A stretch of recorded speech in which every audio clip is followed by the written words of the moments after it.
no problems, we gon' make a way. Got no coach on the field, but we making plays. Hey, look, don't worry, we gon' be okay. Hey, look, why? Cause we gon' make them pay. Are you serious? We started this without Marley? That's crazy. How the fuck did y'all do that? I was not ready for that. That had me shook. What is the goddamn deal, people? It is your boy, Marley Bet. This is Brothas N Bets MLB show. And I'm talking MLB. You already know I got the homie Moose Money Bets. Moose, what's the deal? Hey, first off, a little preview. Congrats on both you guys on yesterday. I know you guys are going to kind of flex out a little bit here, but just a little bit. It was a good day of baseball yesterday. I actually have some plays today. I'm not going to sit back on the sidelines. I said, Coach, put me in. So I'm out there on the field with you all today. I'm at the window with you guys. Let's go. Let's get it. And you friend and brother to the show, the homie Picks from Dave. What's going on, Dave? How you doing, my brother? I'm doing well. Yesterday was a great day, and like we talked backstage, I like a lot of games, which is scary. But you know what? There's a lot to talk about. So definitely scary. Definitely, like I was saying, I kind of hate when I'm on so many things, so to speak of. My bad. I'm trying to like share the show. I'm kind of slipping on that, so that's why I'm looking down, guys. But there's a lot of things I like. There's a lot of questions I got. I want to ask you and Moose about some things. God damn it. So let's get ready and jump into it. But like Moose said, I don't want to toot my own horn, but because I normally never do. But we did sweep the board yesterday, Dave. We did give out 10 winners yesterday and absolutely 0 L's. So if you tailed any of the plays, you came out good. So definitely got to, good shout out Dave for that one. Dave went 4-0. I went 6-0. It's a combined 10-0 days. Just an amazing day to watch everything take place. And it felt good. So toot, motherfuckers. Toot. And overall, 50-28. Fucking amazing. Look at that. Amazing. Shit. That's shit amazing. Crazy, dog. I don't know, man. I don't know. Moose, 38-35. He's 3 over. And Dave is 5-3. He's 2 over. And let's keep this shit rolling. We're not going to brag too long because today's another day. And that shit was yesterday. And it has no bearings on today. So let's jump into it. I think I want to start here. Phillies and Marlins. I'm sorry, guys, because I didn't give you no order in what I was doing it in. I just threw a game out there, so my bad. We prepared. We A students up in here. Gotcha. All right. Phillies run line plus 1.5. It's at, that's not right. It should be probably minus 130, I'm sure, not plus 130. I don't know what's going on with the line. Yeah, I'm pretty sure it's the Marlins are favored here. They are. They're definitely right now. That plus 1.5 should be a minus 1.5 plus 130. I don't know. I mean, they're up around 165, 177, 180. That's not right. I don't know what happened there. Hold on, let me refresh my lines here. I don't know if I was maybe moving too fast. Plus 1.5 is at minus 150. Is what we should. Yeah, you're going to see a run line for the Phillies around minus 150, minus 145, money line plus 159, 60, plus yep. I got 160. Yeah, run line for the Marlins is minus 1.5 plus 130, and the money line is at minus 170, and the total is at 7. Is what I'm currently looking at right now. On the mound, Kyle Gibson 4-3, 4.53 ERA. And on the mound for the Marlins, Mr. Sandy Alcantara. I don't know if I'm saying it right. Mr. Sandy. 9-3. Sandy. Yeah, I like saying Sandy. 9-3, fucking 1.73 ERA. I think this guy who has my vote for the Cy Young, I'm not really sure yet, but he has to be in your top 3, if not number 1. Let's talk about the Phillies real quick. Kind of not the best numbers right now. 1-4 straight up in the last 5. 3-6 straight up in the last 9 against Miami. 1-5 straight up in the last 6 games when playing on the road against set Miami. 8-4 though straight up in the last 12 against an opponent from the National League East Division. Their totals have gone under in 7 of the last 8. under in 5 of the last 6. Also under in 6 of the last 6. The Marlins, 10-5. That's my birthday, 10-5. Straight up in the last 15 games. 5-1 straight up in the last 6 games when playing at home against Philly. 7-2 straight up in the last 9 games against an opponent from the National League East Division.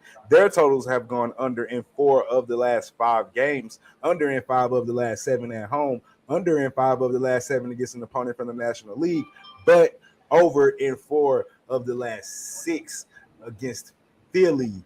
Moose, what you got for me on this one? Got anything? I mean, it's interesting to see that when you look at kind of line movement, that every time it goes down to 6.5, there are bettors that are putting you right back up to 7. I took the under 7 for this full game, and the big reason is that Miami is really struggling to hit at home on the road.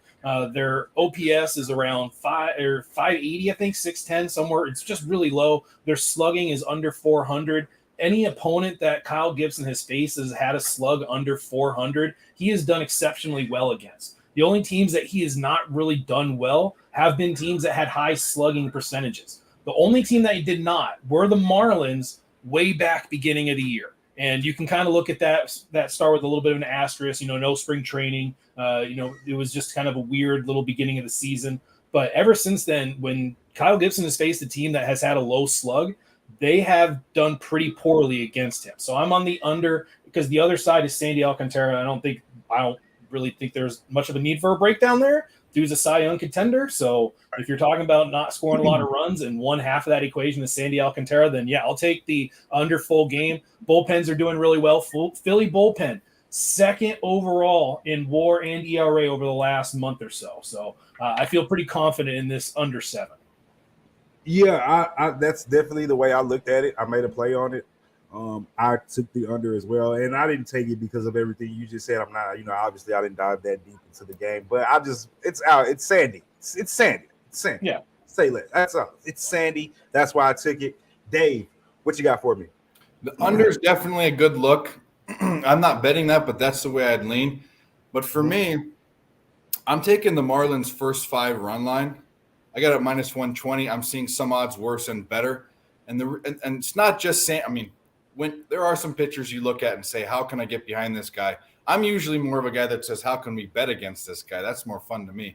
But Sandy Alcantara, Sandy, he's the man. But, and Miami, the big concern that Moose alluded to or just said was Miami isn't hitting, and they aren't. But the thing about Sandy Alcantara is he's getting 4 runs of run support. That's what he's averaging, which is above average. It means his team is getting behind him. Now, Kyle Gibson averages 5. There's a couple things going on here. One is that's over the season. That's with Bryce Harper. Mm-hmm. And Bryce Harper is kind of like Manny Machado is to the Phillies. He's the heartbeat of the offense. And another thing I dug up was, we talked about Paul Blackburn a couple of days ago being the best first 5-inning pitcher. Didn't work out that game, but on the list of 10 worst, Kyle Gibson's the 5th worst. He's 5-11-1 if you bet him on the money line first 5, and you would have lost 6.65 units if you bet him every time. So all I need is 1-0. I know people that are betting the Phillies first 5 under 0.5 run, basically to get shut out the first 5 innings. I have people, and that's not a horrible bet. It's a plus money bet, but I think the Marlins can get 1 run or 2 runs, they're good. So that's my bet. First 5. There is one thing to note about, because I think I saw this in Jimmy's chat earlier this morning. I think somebody threw out that exact same stat that Dave just did. And I'll go, that was surprising to me because I was literally looking at his stats and he's had a lot of really good games. Yeah. He has matched up against a lot of really good pitchers. He's faced up against Nola. Against Alcantara. He's faced up against all the pitchers in the Mets multiple times. He has had to face a lot of stiff competition. So when you're looking at that first 5 record, it does kind of help explain some of it. But the other side of it is that Gibson is prone to giving up a couple runs almost every single start. And I'm fine with him doing that here. I'm fine with him giving up 2. Right. Dave gets his win. I keep my under. We're all happy. And that's exactly right. It's not going to take too much. There are a couple pitchers, Shane McClanahan, Sandy Alcantara, Tony Gonsolin, maybe, that you can say this guy will give up no runs. He'll pitch 6 or 7 innings, and there's a good chance he won't give up any runs. All they need is a run, the Marlins. Yeah, I'm right there with you guys. I'm gonna parlay this with another team we'll talk about later, the money line, kind of like I did with the Astros yesterday, Astros and Braves. I didn't want to jump into it right now until we covered that other team, so I'll wait. But I want to hear you guys' thoughts on that when we get to it. Let's keep it rolling. This next game is kind of, we briefly discussed it a little bit earlier. I'm actually off of it, but both of you guys have already made plays on it. So let's talk about it. Pirates and Rockies. Here we go. Pirates run line plus 1.5 is at minus 150. The money line for the Pirates is at plus 132. Rockies run line minus 1.5 is at plus 130, and the money line is at minus 142. And we're looking at a total of 11. On the mound, Jose Quintana, 2-4 with a 3.38 ERA, and Marquez German, that right, 5-7 with a 5.66 ERA. Couple of actual factors really quick for the Pirates. They're 4-2 straight up in the last 6. 2-5 straight up in the last 7 games against those Rockies. 6-3 straight up in the last 9 games against an opponent in the National League West Division. And this is kind of one of those weird stacks I try to avoid, but the Pirates are 0-10 straight up in the last 10 games played on a Friday. Don't know if that means nothing. Just always some of those weird. I normally don't read them off, but thought that one was kind of stood out. Totals have gone under in 7 of their last 9, under in 10 of the last 13 on the road, and also under in 5 of the last 6 on the road against the Rockies.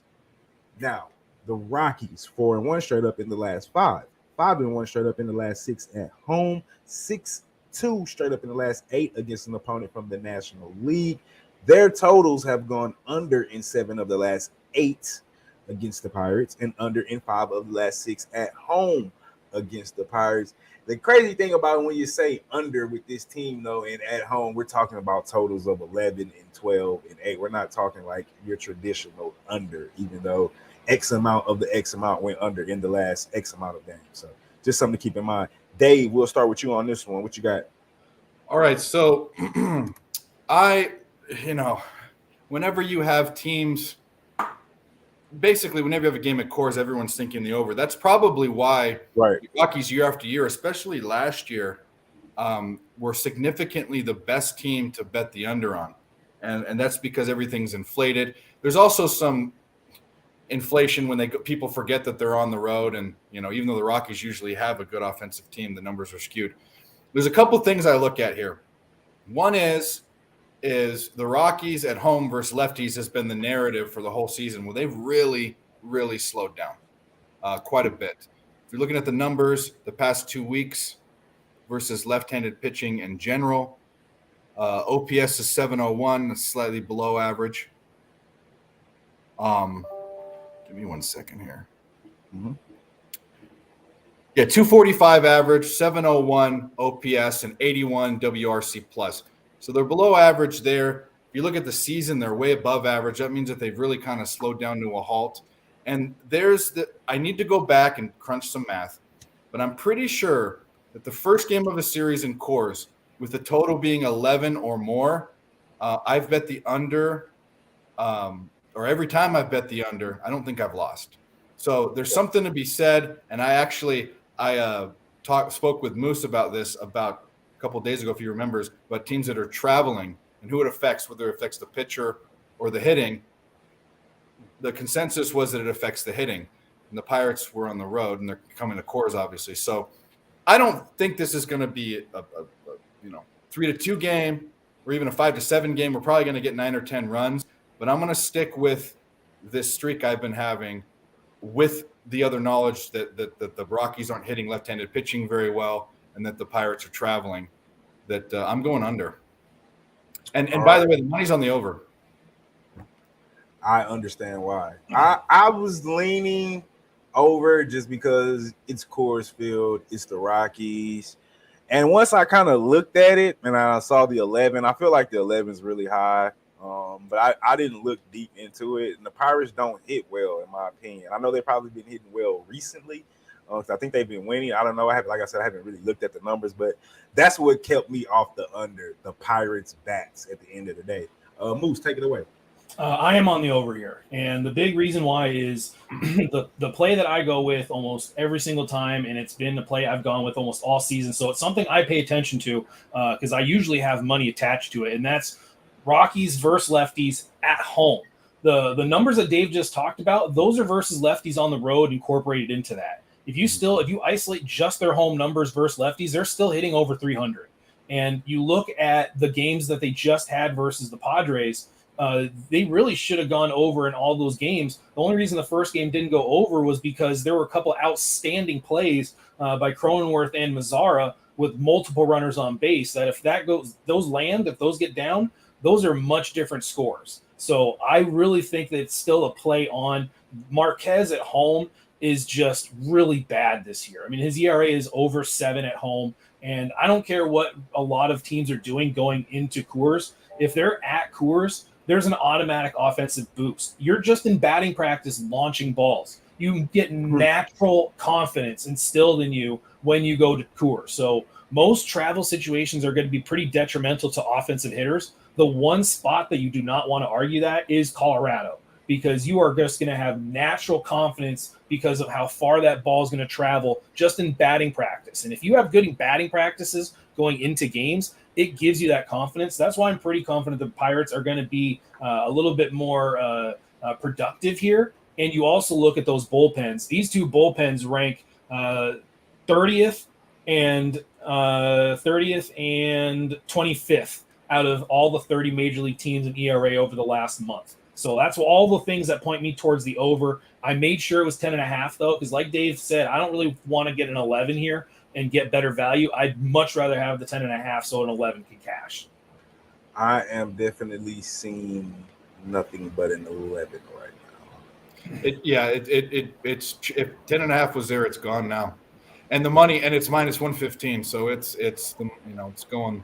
Yeah, I got 10.5 at minus 120 last. You're on the right side of the money, that's for sure. Definitely, because that's out of here. Yeah, I wouldn't want to. If it was for show records, I would not take the 11. If that helps anybody out, like if they're on the window about it, I wouldn't take the 11. Just because I would really want to have that 11 cash, because I really could see a 6-5 ball game. Like that just seems like such a natural score here. But 6-5, that's cash for me. Mm-hmm. Yep. All right, fellas. Let's keep it on moving. Let's go here. One of the biggest rivalries in baseball, as they say. Red Sox, Yankees. Red Sox run line plus 1.5, minus 145. The money line for the Red Sox is at plus 153. Yankees run line minus 1.5 is at plus 125. The money line for the Yankees is at minus 163. And we're looking at a total of 7. So I think it's doesn't seem right to me. But on the mound, we got Evaldi, Nathan, 4-2, 3.16 ERA. I know it's probably because of the pictures for the people that's like, why is it odd to you? I think it's not right at all. It's at 8 and 8.5. Yeah, you're right. It is. Okay, yeah, if it was a 7, I would have been at the window. Oh hell yeah! Would have been like hell yeah, huh? That's I better than worried about that. Maybe that was it's at 8. Sure is. I'll change it when we get back. Let's see. Because that would have changed my bet. Because I was really close on something here. Your bet. So, all right, there we go. Well, I tell you what, doesn't change my bet at all. Not affected by it. On the mound, like I was saying, Nathan Evaldi, 4-2 with a 3.16 ERA. Jordan Montgomery, 3-2 with a 3.19 ERA. A couple actual factuals really quick. Boston, excuse me, 2-8 straight up in the last 10 games. 4-10 straight up in the last 14 games. Excuse me, against the Yankees. 1-6 straight up in the last 7 games on the road. 1-7 straight up in the last 8 games they're playing on the road against the Yankees. Totals gone over in 9 of the last 13 games against an opponent from the AL East Division. Over in 9 of the last 13 against an opponent from the American League, and over in 6 of their last 8 games. The Yankees 1-4 straight up in their last 5, but 16-4 straight up in the last 20 at home. 7-1 straight up in the last 8 games at home against Boston, and their totals have gone over in 5 of the last 5 against an opponent from the American League East, over in 4 of the last 5 against Boston, and over in 7 of the last 8 I had that line at 7. My bad. The total is at 8. I'm already on the over, guys. That's my play. That's the only play I took for this game. I don't even give a fuck who's pitching. I looked at like the last 8 games these two teams played. 4, I think it's 6 out of the last 8 that went over, or maybe it's 4 out of the last 6 have went over. 2 went under. The 2 that went under were like 7 and 6, or maybe 2 7s. So we're right there. It's just the trend says over. Everything says over. I'm on the over 8. Appreciate. Hey, yeah, we did a little toot yesterday. I appreciate that, my brother. Hope you told half of them, but at least just one. Hopefully you tell one and made some money. But appreciate that, my brother. Yes, sir. So I'm on the over, guys. Moose, it's your start, brother. What you got for me? I was so close to joining you on that over. I was so close. Man, come on. There's room. There's room Nah, in the here's card. the deal. Jump in. Here's the I'll deal. make room. The Red Sox are really struggling versus lefties right now. They're coming off a series where they didn't really put up a ton of runs. And quite frankly, I kind of think Jordan Montgomery is that kind of pitcher that can limit the Red Sox down. He just pitched 5 2/3, and he only gave up 2 runs last time out versus the versus the Red Sox. And Eovaldi, just for whatever reason, he's one of those guys. Like, there's certain pitchers, they just have teams. They have moments that they step up for. And Nathan Eovaldi seems to step up for Yankee moments. And he just seems to pitch well in those types of games. I don't want to bet the over with Montgomery and Eovaldi on the mound. I know you said you didn't really care who's pitching. I do. As a pitching coach, I definitely kind of care about that stuff. But it really does just come down to that feeling in my gut here. And I usually never play my gut on bets on stuff, but my gut can really keep me away from things. And it just feels like this is kind of one of those sneaky under games that might play out. Eovaldi might shove, Montgomery might shove. There's been plenty of Red Sox, Yankees, legendary games that have gone 3-2 that are just back and forth. It's a lot of traffic. Nobody can score. And I kind of think that might play out here. So I ended up staying off. But, man, I was really close to getting on Yankees. I was really close to getting on the over. But at the end of the day, that feeling just kept me off of it. Gotcha. Nothing wrong with it. Dave, what you got? So I'm with both of you guys. I don't have an official play in this game. It seems like a Yankee spot to me. But when we get in these baseball rivalries, we have another one with the rivalry in LA. I don't know if we're talking about it or not. But I tend to stay away from side bets. I do lean to the over. And actually, I mean, obviously, if you look at the last series in Boston, it was, fireworks there. The scores were not even close. They were all overs.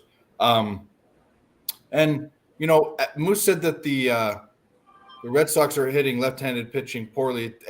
Things are kind of average, except for their WRC plus the past 2 weeks is 115, so slightly above average.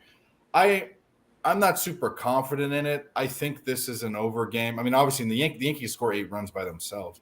So I don't know where it's going to go. I don't know which Nicky Eovaldi is going to show up. He actually pitches better on the road, or at least his numbers are better on the road. But that doesn't mean anything, especially at Yankee Stadium. So I'm definitely, if I had to pick, gun to my head is the over. But I'm not putting an official bet on it. Gotcha. Well, I'm on it. I don't think you can talk me off of it with these two pitchers. If we're talking maybe Cole or how did Sale do the other day? I missed that game. I think they won. But if we were talking about just these two teams and what's been going on, and like I said, even in the last I can't remember if it was 6 or 8 game span of the two teams they played with each other, though. Only 2 of those games went under 8. And the 2 that went under were either 2 7s or a 6 and a 7. So we're talking a run or 2, and we get that. We get at least the push if we don't go over. And the last, I think they had a 3-game series right before this series, and both of those, all 3 of those games were like flying over 10s. It was like 6-5, 8-7. They were flying over. So. And I'm just a trend guy that's going to go with the trend before I go bucket. I'm kind of with you, Dave. I typically don't bet the Yankee sides. I honestly never bet a Yankee side. Honestly, there will be random times where if I find a good spot, but for the most part, I feel like they're always inflated because of who they are. And but if you catch me on the totals, I'm all over them. And I did ride their win streak though, when they were hot like a month or so ago. I believe that was. Mm-hmm. Yeah. But other than that, I pretty much kind of stayed away from. I'm not a Yankee bet. It's nothing against them. I just don't never like the lines that they put out for the Yankees. But I'm going to stick with this over. I'm not going off. D-Max says Nerfy, no runs first inning. I can see it. Yeah, I don't hate it. I don't hate it. It's not that I hate it or like it. I don't like it. Yeah, I'm full game total. I'm not a nerfy guy.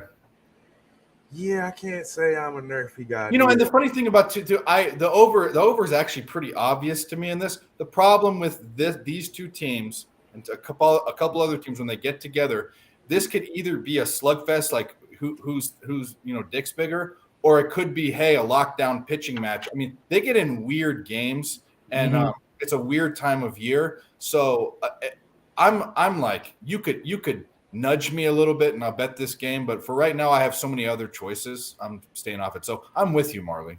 Okay. That's cool. Let's keep it moving. I'm the only one that's on that one. I think I'll be the only one on this one. So let's try to find something I think we're all close to having a play on. If I had to bet, I'd bet this one right here.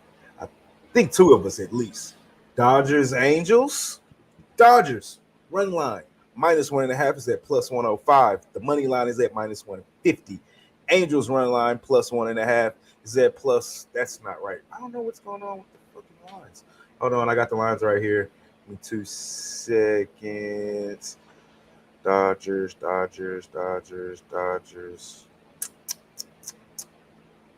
are you, Dodgers? Dodgers. The fuck? Man, did the lines move? The lines have moved a lot in this game. Yeah, because I'm not even seeing it on the board anymore. Let me refresh real quick. Let me refresh and see. Because they're not even on my board right now. I can tell you the money line has changed dramatically. It opened. I feel like that line is not right, to be honest with you. Here it is. Okay, here we go.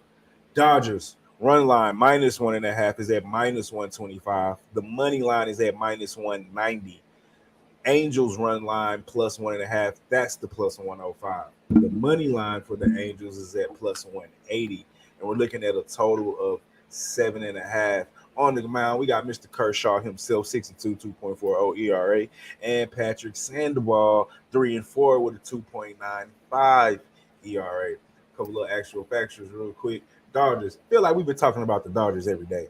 9-1 straight up in the last 10 games, 4-1 straight up in the last 5 against the Angels, 8-4 straight up in the last 12 on the road, and 11-4 straight up in the last 15 games against an opponent from the AL.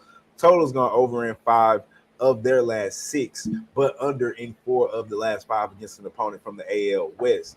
Now the Angels, 1-6 straight up in their last 7, 7-13 straight up in the last 20 at home, 2-6 straight up in the last 8 against an opponent from the NL West division. Their totals kind of all over the place. Over in 4 of the last 6, but under in 5 of the last 6 against the Dodgers. Over in 5 of the last 6 against the Dodgers when playing at home against the Dodgers, but under in 4 of the last 5 against any other opponent from the National League. So we already know my philosophy if you watch this show or have seen this show when it comes to the Angels. If Ohtani's not pitching, they're a fucking automatic fade. With that being said, this was the other team that I was parlaying the Marlins with, excuse me. I'm looking at a Marlins and Dodgers money line parlay. Dave, I know my site doesn't give me what the odds turn out to be when you do that. Can you get those for me? I know yesterday we had a -205 and like 180. We still got -150. It's actually now the odds for the Dodgers are -190. Right. I got that's what I said. I got -190 for the Dodgers currently. And then for the Marlins, I'm looking at -170. Yeah, the Marlins are -170. 142. Plus 142? Yep. I like it. I'll still take that. So that's going to be a money line parlay for me. Hopefully we can cash that again like we did yesterday. Just a 2-teamer. Don't want to get crazy here. Just Dodgers money line, Marlins money line. I just wanted to say that before I gave y'all the breakdown. Go ahead, Dave. So these are, I guess you can call them my two teams. Since I've been sports betting for years, my teams have sort of not become my teams because I bet against them, and money's my team. But right. Thanks. Yeah, there's really only one team I don't bet against, and it's a different sport. But I mean, these are one team is an auto fade, the Angels, right. Unless the only bet I like on the Angels is the strikeout prop on the other side. I don't like it today because it's at 8, and I think Kershaw looks out of shape and fat to me. I know he's had 2 really good games. The past 2 games, he came off the IL and got torched by Colorado. Yes, he did. I think he's at the end of his rope. I think he's the straw. There's going to be a straw there, and the camel's back's going to break. He's at the end of a Hall of Fame career. I just don't trust him. Everyone else still does. I'm sorry. And the Dodgers, this looks like an obvious Dodger spot. I think Trout's hurt still, if I'm not mistaken. Yeah, back spasm still. Yeah. So this looks like an obvious Dodger spot. But what just happened the last series versus the Cardinals? All these obvious Dodger spots come from behind victories. And the only way I would bet this would be Dodgers run line. I don't bet, or a parlay, which I don't do either of those. Big negative, odds bets and parlays aren't my thing. But I don't trust the Dodgers either. So I have some things to say about this game. I don't have a bet on it. There is one bet that someone turned me on to. I didn't look into it. It was the Dodgers to win and Kershaw to strike out 6. It was like at plus 120 or 130.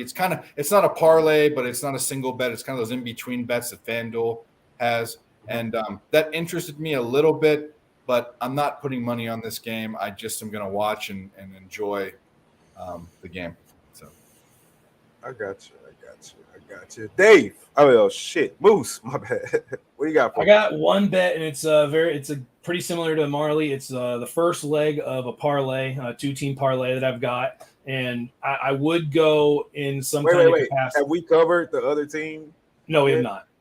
Okay, we might cover them. If we don't, we'll talk about them. So we're talking about Atlanta and somebody. We're talking about the Nationals. Yeah, Nationals. Yeah, well, we definitely are going to talk about them now.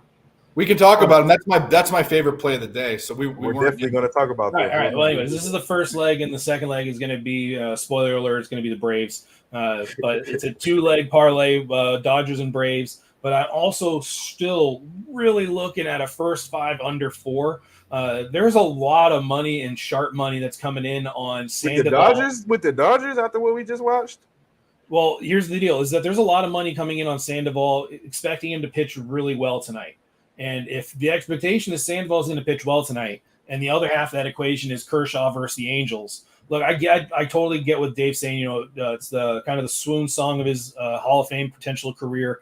But he's still good enough to beat the Angels. I mean, the Angels aren't exactly a team you look at and go, hey, I'm really worried this team might be one of those teams that can beat up Kershaw. This is not one of them. I mean, they're one of the worst offensive units in baseball, especially without Trout, and especially with Ohtani having to face a lefty-on-lefty matchup. So those kind of things I'm still looking at. I'm really close to pulling the trigger. I think I may have missed out a little bit. It was a 4 earlier at 115. I'm seeing a 120, 125 now, so it does seem like money's coming in on this. But if I got a little nudge, it wouldn't take a lot. I'm still looking at it. I might pull the trigger on it. I might do it by the end of the show. I'm still kind of looking into a first 5 under 4. And let me preface the Kershaw thing before we go. I'm not saying this is a Dodger spot. I'm not betting Kershaw to strike out 8 people anymore. That's not the number anymore. It's 6 or 7. So to get plus money, it's 8. And if it's at 7, it's minus 140, which is out of my price range. So I'm just saying Kershaw's plenty serviceable. He's not the guy that people think he still is what I'm saying. Gotcha. I got you. Yeah, I personally stayed off the side because, like Dave said on another show, I felt like, I take that back because I'm on the side, but I don't like the money. So I did what I did yesterday. And I think we've done that on a couple of times. Me and Moose have done that on a couple of times this show. where we see big favorites, and instead of it's obviously out of our price range to take solo, so you parlay it with another slightly, maybe not huge favorite, slightly huge favorite, slightly large favorite, and take the chances that way. It doesn't always work, but it's still a way to get plus money, and when it does, you get plus money. So that's kind of my angle. The Kershaw thing, I kind of agree with Dave. Like, I don't think he's definitely not done, and I do agree with Moose as well. Even when he's not done, a C plus Kershaw is probably still good enough to beat this Angel team right now, especially with the way that they've been batting. And his last 2 starts, he's been good. I mean, I know he came out and got smashed when he first got off the DL, but after that, he's been pretty good. So, and I still think he's Kershaw. He's just not Cy Young Kershaw anymore.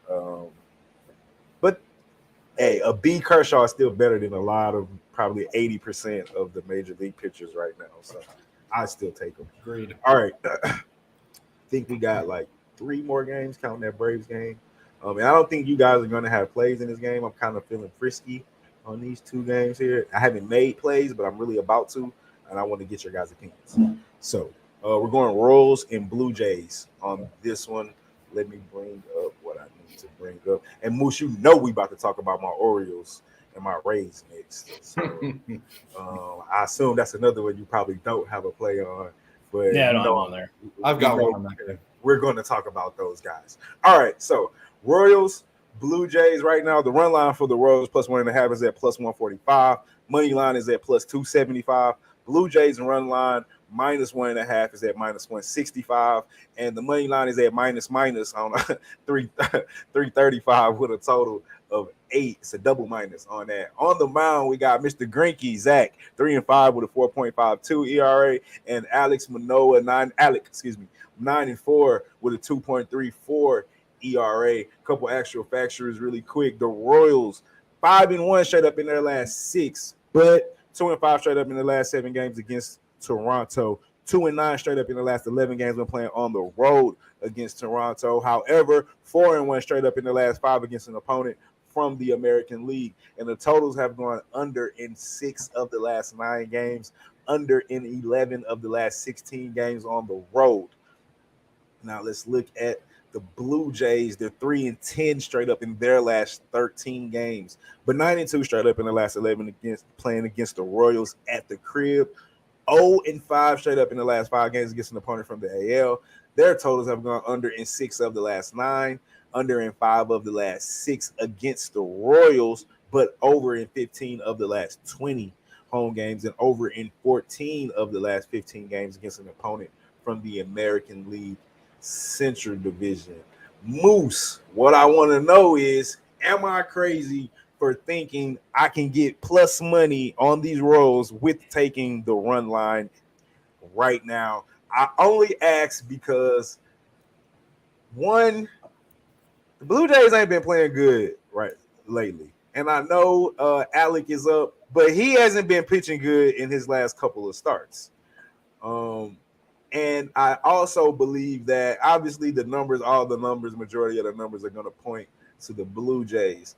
However, Blue Jays have won 4 out of the last 5. They did beat Toronto yesterday 3-1. And I wanted to jump on it yesterday because of the streak, but I know that streak was against Detroit as well. So talk me off the ledge, but I really want to take this money run line with the Royals, Moose. Tell me why. I want to push you to a little bit closer to the window. I didn't make a bet on this. Fucking push me there. You don't take a lot. Just give me a nudge. So the Royals are absolutely crushing the ball right now. They got like a 270 average, almost an 800 OPS, like almost a 500 slugging.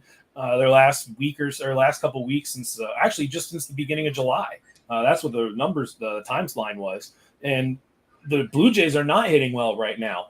But the big issue, and this is why I didn't make the bet, the Royals are without Benintendi. They're out without Merrifield. They're without a lot of players that are unvaccinated that were put on restricted list going into Toronto. If they had one of those guys, maybe the line isn't what it is, but I still 100% agree. This should not be a minus 335. This is not one of those teams that you just go, they're just going to smash the Royals. I think it is 100% worth you putting possibly like a $5 ticket on it, a $10 ticket on it, just to see what happens, just to do what Jose does. Put it on first 5 full game, and if it cashes, you just turn like basically $5 into 30. Yeah, I'm thinking about doing a little. I really want to jump on the money line, like a little sprinkle, just like $10. But I want to put a good quarter of a unit. I'm not gonna go stupid here. It is the Royals. And one thing that I was hearing from a bunch of the Blue Jay fans in the low bat community was just how they struggle with soft tossers. Just they do not hit guys that throw the ball soft well. And Greinke is one of the most cerebral type of soft tossers you can imagine. I mean, he will throw the ball 50 miles an hour. He will literally just we had him here in Houston for a little while. He did good for us. I thought I liked him when he was here. So I think that I couldn't do it. I don't think it's the right spot for me to do it, knowing that there's just too many players that are missing for the Royals. But this is one of those things where I looked at the line, and when I saw that it was one of those minus 300s, I immediately got jealous of Jose because he's on this streak and this stretch and this trend. And I kind of understand that if you haven't been on it, you don't just kind of just hop on it and try to be successful. You have to hop on it with commitment. And I'm not ready to hop on this with commitment. That's 100% why I'm not playing this. I'm not ready to isolate individual moments. If I'm playing it, I'm going to start playing it consistently. And I'm not there yet. I don't want to do that. I don't have those waivers. Gotcha. I think I'm finna take it right now. I think I'm gonna watch it live, and I'm depending on how it starts out. I won't make it play. I do have a prop bet from this game that might help you out a little bit. So when we get there, I'll give you the prop I'm looking at. Okay. All right. Cool. Dave, got a breakdown for me on this? So I'm with you guys on. Well, out of principle, when I see games in baseball, because these are professional sports teams, these aren't schlubs. When I see odds of minus 275 or better or worse, depending on how you look at it, I'm usually throwing a half unit on the other team. I've done that for the Reds quite a bit this year. And this isn't advice that I give out on Twitter or here. This is kind of a, in my car with the windows rolled up type of deal on my phone. But I think if that's what you were going to do, yesterday was the spot. I didn't pull the trigger. I did the Reds during the Yankees-Reds series, I had one game. I lost that game, but I thought that was a good spot. Now that I look back, the spot to do it was last game. There are just so many important people to this Royals roster that aren't playing that it seemed like it was throwing away money. This game, now that it's kind of proven that, hey, these guys can actually compete, and Toronto's having problems, and there's the coach that's gone and all that, and they're underperforming for whatever reason because this Blue Jays team is good. I thought at the beginning of the season the only thing they needed really was some bullpen work. I think these pitchers are underproducing. The offense is definitely underproducing. But here's the deal. You have a team that's half a team. They're coming to your house, and you have your best pitcher on the mound. If you can't win this game, you got problems. You got major problems. Mm-hmm. So I'm not going to bet this game because definitely I think the Royals are definitely a live dog, but the Jays need to show up. So all the Jays fans, your team needs to show up here because if they don't, they're going to go into the second half of the season with problems.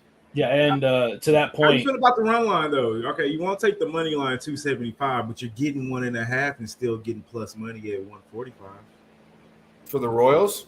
Yes. It's not a horrible bet. I feel like this is the worst spot to do. It was worse than yesterday. Yesterday was the spot. And what I was thinking was taking the run and a half. Yesterday was the spot. Yeah. I love running. I like getting plus money with a run and a half. That's my first 2 months of the season. I'm betting a lot of teams plus money run and a half because I think the bookmakers haven't evened things out yet. But this is a Blue Jay spot if I've ever seen one, which means the Royals are probably going to win. But this is just going to be a harbinger for what's going to happen down the road. If the Blue Jays lose this game, they're in trouble. Yeah, and that's exactly what I was going to say is if, there's been moments throughout every single season where you look at a team and you go, hey, that was probably the moment that you could tell the downfall was imminent. And just because this game is big doesn't mean it's a guaranteed win. But I 100% agree. This is either going to be the catalyst that helps correct the ship, or this is going to be continued sinking ship that's going down, and you just got to make sure you're not on it. Huh. Yep. All right. I'm going to jump on the run line. You guys talk me off the money line. Put a half a unit or quarter unit a month. I mean, here's the deal. If I'm betting this game, that's the way I'm betting. I'm just not betting it. Right. That's cool. I can live with that. I'm gonna jump. And Moose is right, by the way. If you try to get too tricky with these big, you got to have a system. If you're doing if you're doing plus money, and you got to stick with it the whole time, because if you're picking and choosing, you're going to pick wrong. It's just like traffic. Like you get into the lane you think is moving well, and all of a sudden it slows down, and you're like, all right, I'm going to hop into the next one, and then that lane starts. I mean, it's that classic opening scene in Office Space. Where I'm not sure if you guys have seen it, but he's just stuck in traffic, and every time he changes lanes, that lane all of a sudden starts going. So if you're playing a system, you have to stick with this system. I don't think you're going to find isolated success. If you do, go play the lottery too, because you're on luck more than anything. I think of Michael Bolton rapping in his car, rolling up the window in the opening scene. That's the part I think of. I do like that. Just the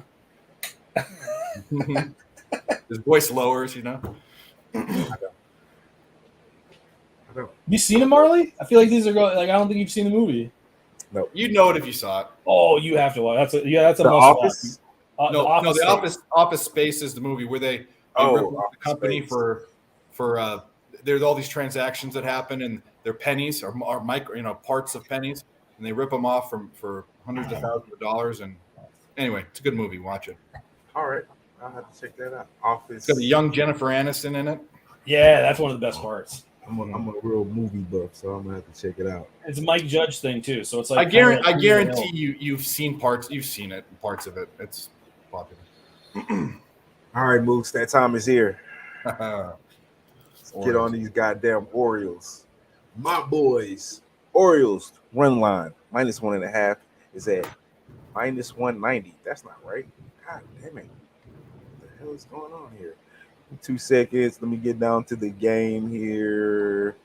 Orioles +1.5 is at -190. That was the problem. The money line is at +105. Actually, the Rays run line -1.5 is at +160. The money line is at -116, and I'm looking at a total of 7.5. On the mound today, we got Mr. Tyler Wells, 7-4, 3.28 ERA against Luis Patino, 0-1. I'm pretty sure it's a bullpen day for the Rays, right? Somewhat, yeah, kind of. Luis Patino, I think 0-1 with a 13.50 ERA. Couple actual factuals. Orioles 10-0 straight up in the last 10. But 4-16 on the last 20 games against the Rays. 0-9 straight up in the last 9 games when playing on the road against the Rays. But 8-0 straight up in the last 8 games against an opponent from the American League. Totals under in 13 of the last 20. Under in 4 of the last 5 on the road.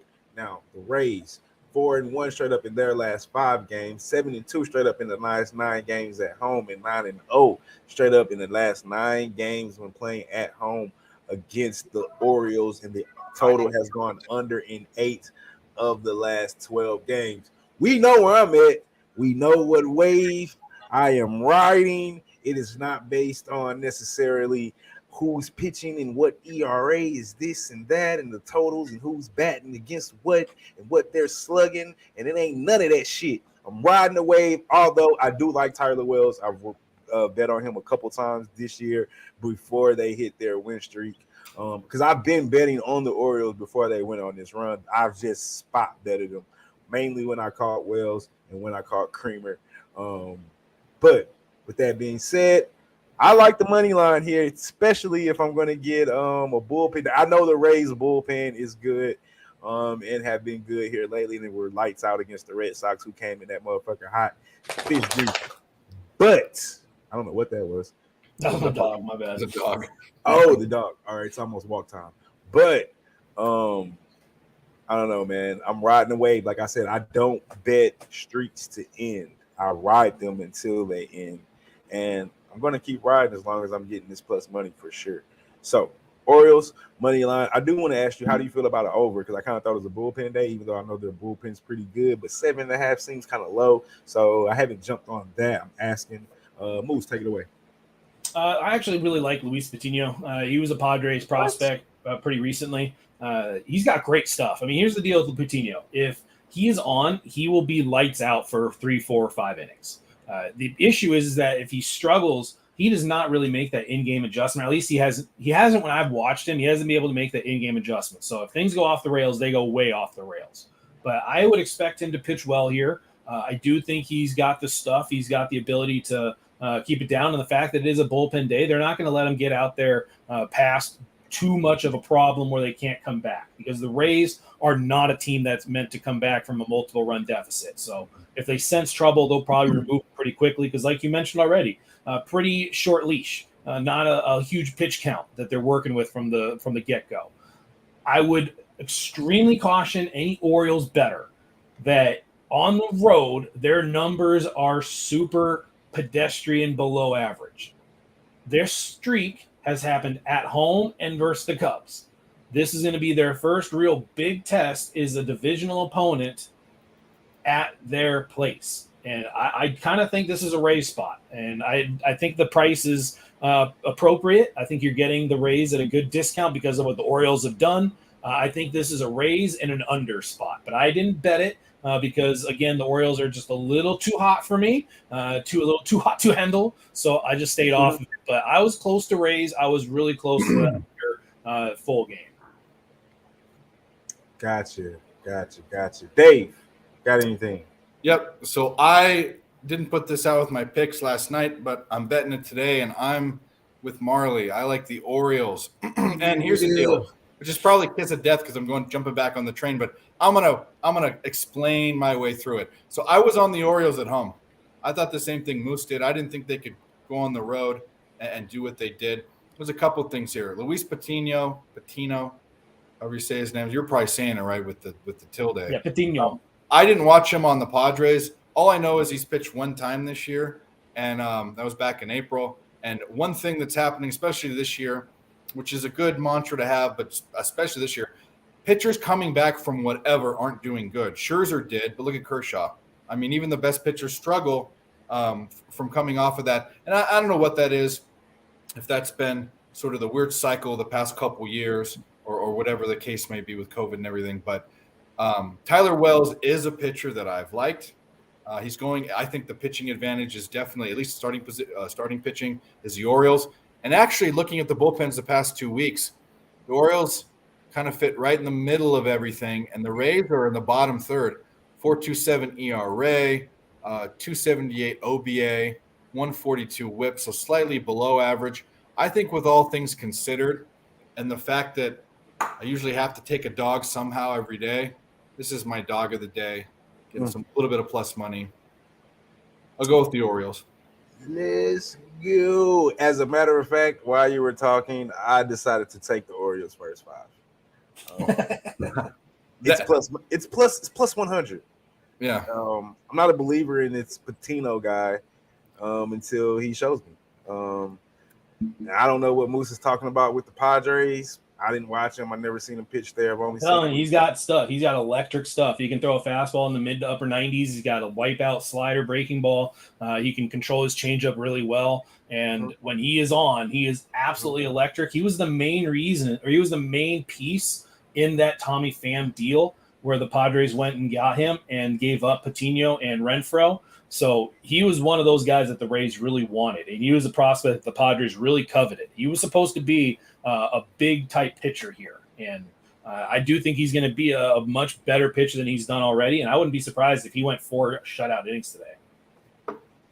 Yeah. Did Ohtani pitch against did the Orioles face Ohtani at home? No, it would have been on the road because the Angels went on the road. Like their last series was in Camden. So they didn't, and that's why I was just thinking about Ohtani's. I was just thinking that the Orioles went up. I was thinking of the best pitcher the Orioles have gone up during the streak, but I'll have to go back and look. I mean, they faced some good pitching, and I believe that game you're talking about, if it was Ohtani or at least whoever it was an Orioles comeback. They had to score their runs against the Angels bullpen. Yeah. Anyway, Yeah, I don't know much about the pitcher. I'm just going off of the fact he hasn't pitched much and the Orioles, and this is probably the least amount of capping I did. I need to take to feel good. I need to take some plus money somewhere, and I liked a lot of favorites, so this looked like the best dog to me. So It's okay, man. I got room for you. You want to jump in? Jump on this train. We Orioles bandwagon riders. It's room still. Still room. I don't know how many really wins we got left, but there's room for you to jump on. I do know that. All right, let's get to the last game of the day, and that's the game you guys were talking about earlier, the other leg of Moose's parlay. That is the Braves and Nationals. Braves run line -1.5. It's at, that doesn't seem right. Let me go get the right lines. Give me 1 second. Braves, and there we go. Oh, guess that is right. -1.5 is at -105. Money line -164. Nationals run line +1.5 is at -115 with a money line of +154. We're looking at a total of 9.5. On the mound is Ian Anderson. He's not 7-5 with a 4.98 ERA, and Patrick Corbin, he's 4-11 with a 5.70 ERA. I look like I want to over on this game, but I didn't break it down. Atlanta 8-3 straight up in their last 11 games, 7-0 straight up in the last 7 games against Washington, 14-4 straight up in the last 18 games on the road, 10-0 straight up in the last 10 games when playing on the road against Washington. The total is going under in 11 of their last 13, under in 5 of the last 6 against an opponent from the National League, and under in 5 of the last 6 games against an opponent from the National League East. The Nationals, they're 0-7 straight up in the last 7, 0-8 straight up in the last 8 at home, 0-10 straight up in the last 10 at home against Atlanta, and their totals have also gone under in 5 of the last 6 against an opponent from the NL East, under in 5 of the last 6 against an opponent from the National League, and under in 4 of the last 5 games. Moose, I know you already said this was the other half of your parlay, so if you want to finish what you were getting into there. Yeah, it's just kind of crazy to see how this line movement has played itself out today. You saw the Braves as low as -158 at one point, -157, and then they've gone all the way up to -190, and now they're kind of settling in at -160, -163. So it's just weird to see how this line has been shifting all over, or at least how the money has been kind of moving around. And I do like the Braves to score. But what is kind of a little worrisome is that Patrick Corbin has pitched better, but he hasn't pitched well enough to the fact that you just fade him. And the last time out, the Braves did score from some runs off of him. I believe he went 6 innings, gave up 4 runs, which isn't a great outing. I mean, but it's better than I think a lot of people would expect. I do think that it could be an over game. The Braves bullpen can look very shaky, especially Jansen, who's starting to show the signs of what I thought he might be showing this year. I never really trusted him from the beginning of the year. I have a futures bet on him for saves under, and I think I might be able to get that if things start to go the way I think they might go right now. But this was a Brave spot for me. I couldn't pay the price at the time. I missed the best value to take the Braves, so I'm still going to run with my money line parlay on them. 2-leg team with the Dodgers. All right, Dave, what do you got on this one?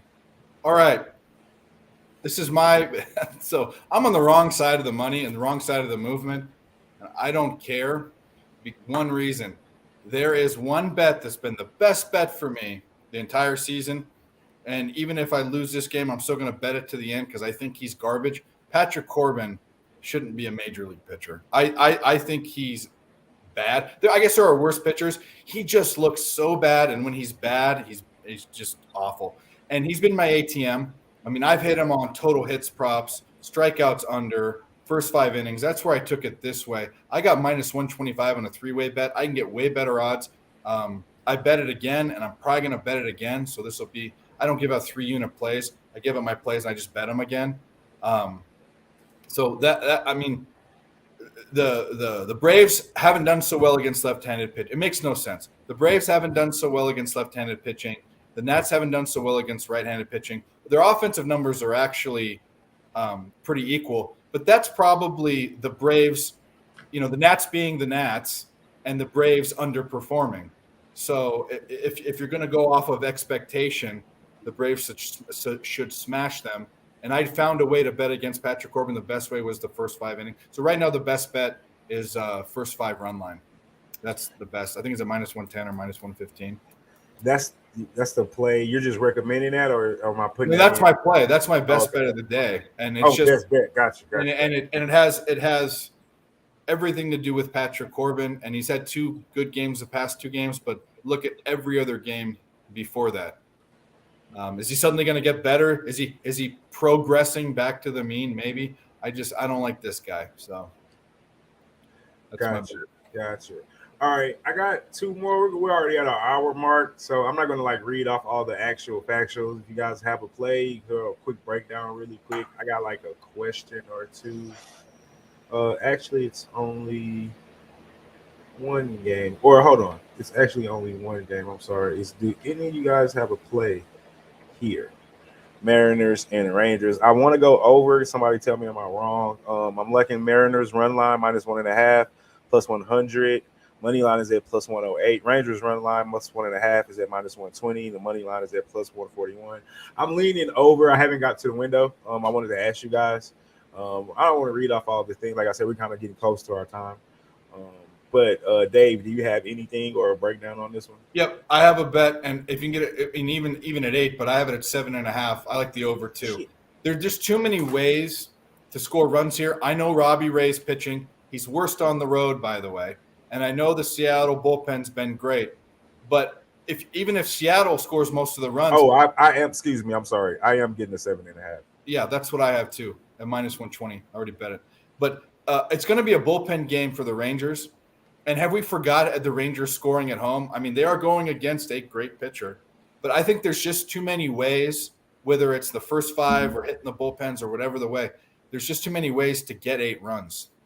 So I think at 7.5, it's a slam dunk. I'm with you. I'm going to jump. That's all I needed to know. When the Rangers were letting the A's, I mean, there's just so many. Jesus, the A's were fucking put up 15 runs almost. Yeah. Moose, do you have anything on this one? I don't have anything, and I'll be really quick. These 2 offenses look really good right now. So if you're playing anything here, it'd be an over. The Mariners are way too hot to try to go up against. So it's one of those games I think might be entertaining to watch because I expect runs. I expect some weird plays because the Rangers have been super sus on defense, to say the least. And the Mariners they are so electric. I feel so good about my Mariners futures bet on them because I got wins total over. I got playoffs for them. So I'm going to be a pretty decent Mariners fan, and I'm looking forward to that, being able to watch Julio Rodriguez kind of blossom into a potential perennial all-star. So I'm super big on the Mariners, but the Rangers offense, I said this the other day when you guys were on those A's, don't count these guys out. These guys can straight up swing it right now. So I would look over, but I'm off of this. I'm just kind of happy to wax poetically about the Mariners futures I got. Gotcha. Yeah, I'm going to take this over. That's all I wanted to hear. I mean, I was going to take it at 8, honestly. I don't see 7.5. Just the way the Rangers are swinging it back, I don't know. It's kind of hard to resist for me personally. Yeah, the bullpens are both really good though. So I mean, Seattle I think has the number 1 bullpen. Or I think hold on, I can actually check. I literally They're 1 or 2. I think they slipped down to 2. Let me refresh. No, there's still 1 on mine. 2.10 ERA, 3.62 FIP, 3.38 xFIP. Philly is next. They are number 1. You're right for the past 30 days. You're right.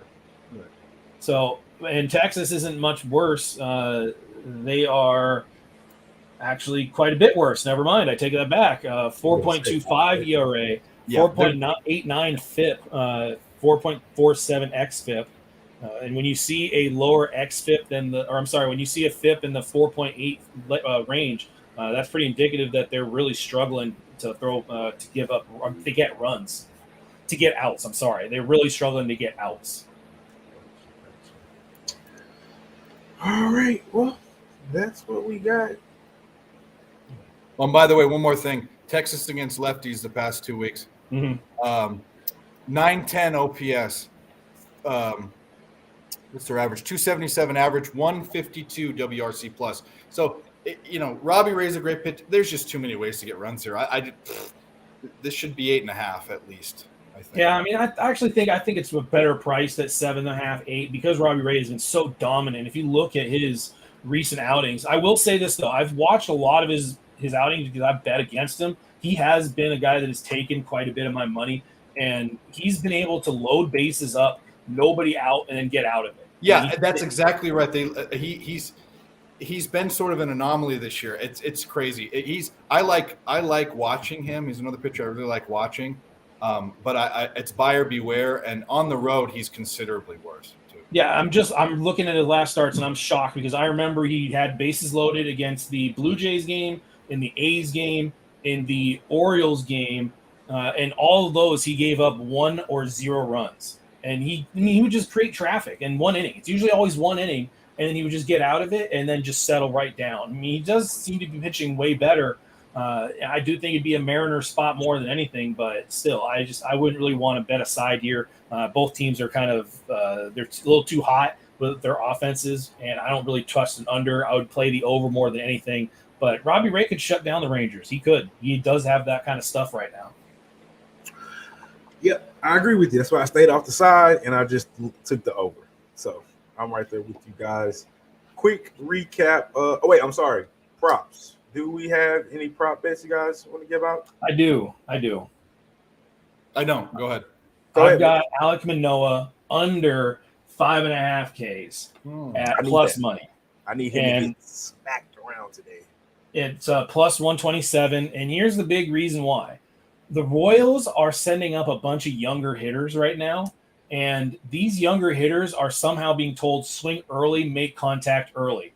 Their strikeout percentage the last couple weeks has been under 20%, and I understand that a lot of these players are missing, and it is worrisome that you're having to replace them with younger guys. But one of the things that you've noticed with the approach of these Royals hitters is they are not getting very deep into counts. They are going very aggressively. If you check their first pitch swing percentage, most of them are 60% or higher. And that's extremely high. Usually you see somewhere around 45, 50%. When you see teams or a collective team is almost 60% of the time taking a first pitch swing, that's telling me that they are trying to get a very early pitch and put it in play. They want to make the defense work. They have enough speed to make things happen. And it is a worrisome bet because, like I said, you're replacing a lot of guys that don't strike out, like Benintendi, Merrifield, all those guys. But I still think Manoah is going to just kind of take his easy early outs. Just like Dave said, this is an extremely critical game. It is not a time for Manoah to be searching for strikeouts. This is a time for him to get quick, easy outs, not have to use the bullpen, pitch deep into the game. And I think that's kind of how it's going to play out. I could see him just kind of going 6, 7, 8 innings strong, having 4 strikeouts. Well, I hope that is how we get smacked around a little bit. I hope he gets smacked around early. And just I want to feel comfortable the whole game. I don't want to stress it out. But that was a flyer bet. Anyway, so I'm kind of like Dave said it earlier. So, and I hate this after like a good day, and then the next day you see so much shit. And it's just fuck. I just had a good day. Fuck. All right, so we'll start with Moose. Let me know if I got anything wrong or I'm missing anything. Right now, those of you who have hit that like and that comment, like button and that subscribe button. We broke down a lot of games today for people that's just coming in. If you want to go back and rewatch, please do that. Moose has Marlins, Phillies. We got under 7. Rockies, Pirates, over 11. Braves, Dodgers, money line parlay today. Everything sound good, Moose? Yeah, that's correct. And if anybody is interested, I don't want to make these any official plays or break them down, but I am on White Sox Twins over 9, and I'm also on the Brewers trifecta. Gotcha. My man picks from Dave. He's on first 5 money line for the Marlins, Rockies, Pirates under 11, Orioles money line, Braves first 5 money line, Mariners, Rangers over 7.5. Everything look all right, Dave? Looks good. I got another one to plug too. Brewers, Giants, I was on the under. It's at 7. I'm on the over this game, and the reason why is that game could have gone over a bunch of different times, especially the last inning in extra innings where there was a guy at third with one out, and if they tied it up, they would have had to gone over. It would have been 3-3. But another thing, the Brewers had 13 hits and left 14 runners on base. These two pitchers are worse than the pitchers that pitched last night. So 7 runs is a bargain. I'm on the over. Brewers Giants 7 runs. Sir, and me myself, feel like I got a lot of things going on. Marlins, Phillies under 7, Red Sox, Yankees over 8, Royals run line plus money there, Orioles money line plus money there, Rangers, Mariners should be over in front of that 7.5 because I'm on that one. And that wraps up the picks for the day. Just to get that horn one more toot before we get up out of here. One more toot before we get up out of here. Who knows what today's will bring? So, you know what I'm saying? That's what we did yesterday for guys who missed the show. 10-0 a combined for me and Dave over here. Hopefully we can follow that up with another. I'll take another 10-0 day, 11-0 day, but definitely a plus money day. Dave, let the people know where they can find you with, my brother, and plug any show you want to plug. No problem. So picks from Dave on Twitter. I give out free picks. They're always the night before, at least the night before here. Early morning for the East Coast. All one unit plays. All of my picks and results are there. Pick by pick breakdown in a spreadsheet. I'm also picks from Dave on YouTube. I have a brand new YouTube page. I do at least one pick a day. That will increase, especially getting into the fall with multiple sports. But, yep. And then here. Yes, sir. Moose, let the people know where they can find you if they don't know already. And it's I'll be quick. If you haven't done so already, make sure you hit that like button. Even if you're watching on replay, just go up there, hit that little tab. Just make sure you don't pay attention to the playlist it creates. I know that's some of the reasons why people don't hit that button is they don't want to be reminded of shit they liked a few years ago. But who cares? It's going to be nobody's searching through that playlist. I can promise you that. And if they are, you got some shit you're hiding. You should be looked into. So, but at Moose Money Bets on Twitter, again, just reach out. All about communication, all about dialogue. Appreciate that, fellas. And I am Marley Bets, and this is Brothas N Bets. And that guy down there, it's Picks from Dave. Y'all go follow him. Picks from Dave on YouTube. Great content. This one, I'm fucking shit. Oh my God. That guy over there, that's Mr. Moose Money Bets. Y'all go follow Moose, man. Check him out on Twitter. He's more than receptive for Mr. MLB information. This right here, this is Brothas N Bets, as I said earlier, and like yesterday, because we spanked that ass yesterday. Like today. Go spank that ass today, too. And over the weekend, go spank some ass. Check out Twitter. I don't know if we're going to do a show, but we'll post some plays. We all post our plays on Twitter, so check us out over the weekend. But just like this weekend, y'all already know what it is, man. Let's beat Vegas. And we out this